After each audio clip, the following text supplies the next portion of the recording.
2020, and we are here every weekday morning with all of your quick political news and headlines to get your day started right. And today, the West Coast is on fire, and Trump is, of course, denying the science behind climate change as he has been doing for years.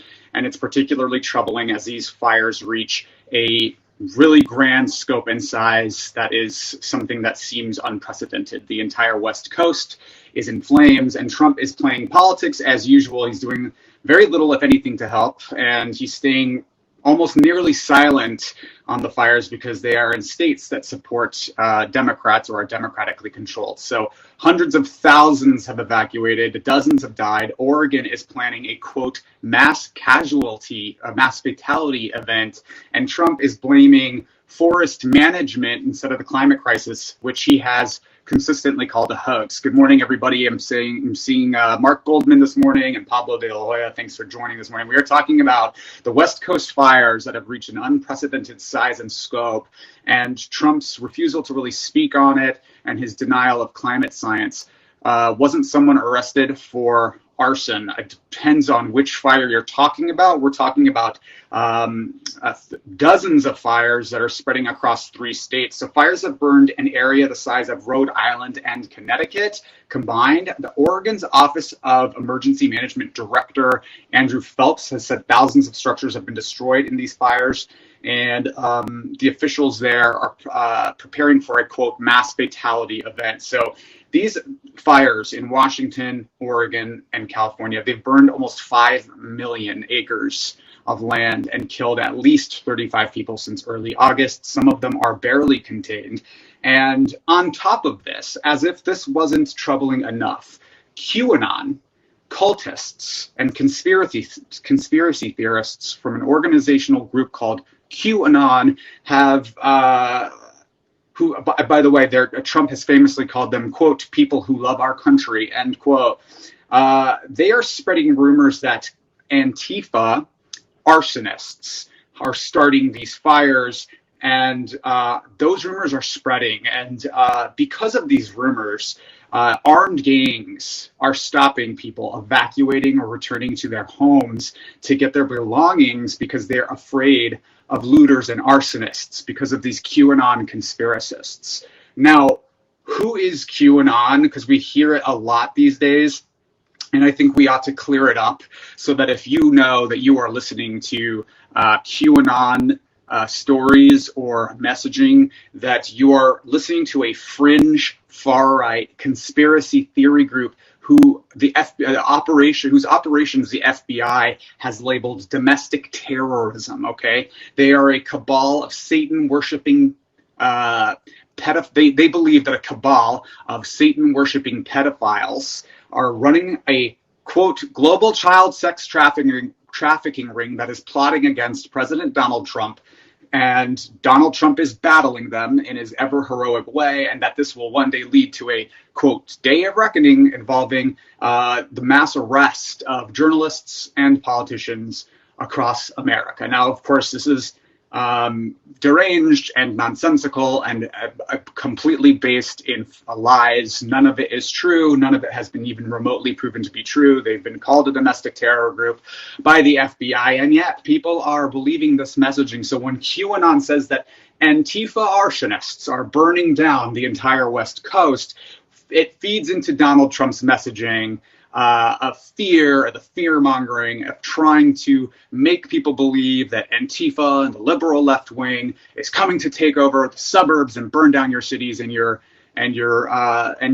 homes, which is absurd. It's absurd and it's untrue. So, though, it's also extremely irresponsible because now these fires are happening, and because of these rumors that are being distributed by QAnon, people are blocking roads. Armed vigilantes are blocking roads and access so that people believe that these gangs of people are, so they're blocking off access roads to towns like Molalla, Oregon, and they really believe that Antifa arsonists are burning down these cities, but we know that an increasing global temperatures and an increased climate crisis situation is leading to increasing fires. We've got some comments. Reporter denies Antifa Okay, but I think let's talk about Antifa. Antifa is a loosely collected group of anti-fascist groups that I don't think have as much organization or presence as the president insists.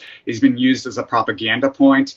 It means anti-fascism, and if you're not sure what fascism is, give it a Google, because I think we should all be anti-fascism. What's the difference in the left stoking fears of earth burning?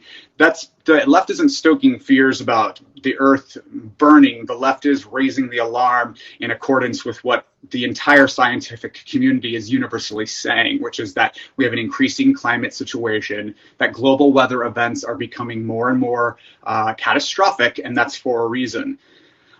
America consumes 2.5 Earths. Stop corporate consumerism now. I think that's a good point.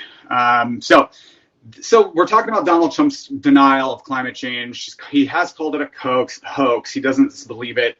Now, the fires that are burning right now have burned an area the size of the entire state of Rhode Island and Connecticut. So these fires are not fires as usual.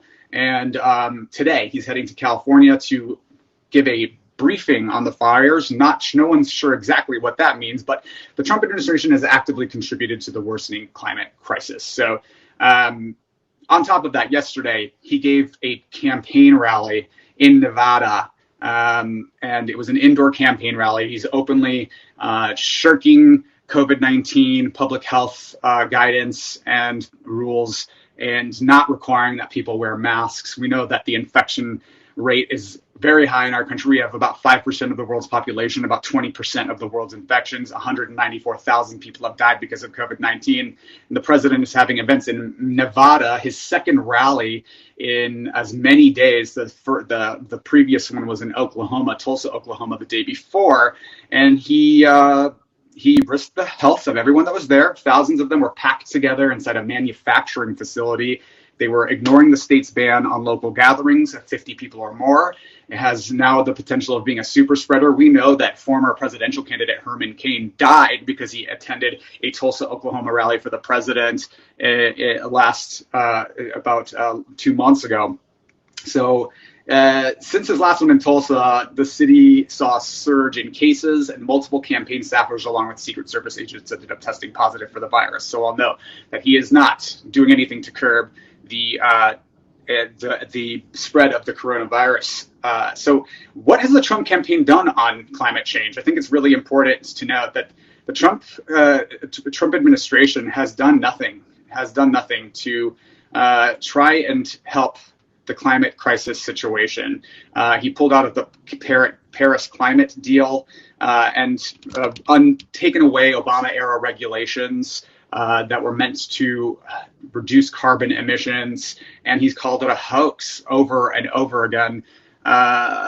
So really, the climate crisis situation is not going to be handled by the current president. In the meantime, polls have Joe Biden up in many states this week after the 2016 presidential election. People are saying that polls are not indicative of the way the presidential election will go. So people are very tentative and nervous. He does have a climate plan and a climate situation. I'll note other political news happening right now in U.S. American politics. A new poll has Amy McGrath in Kentucky beating Senate Majority Leader Mitch McConnell.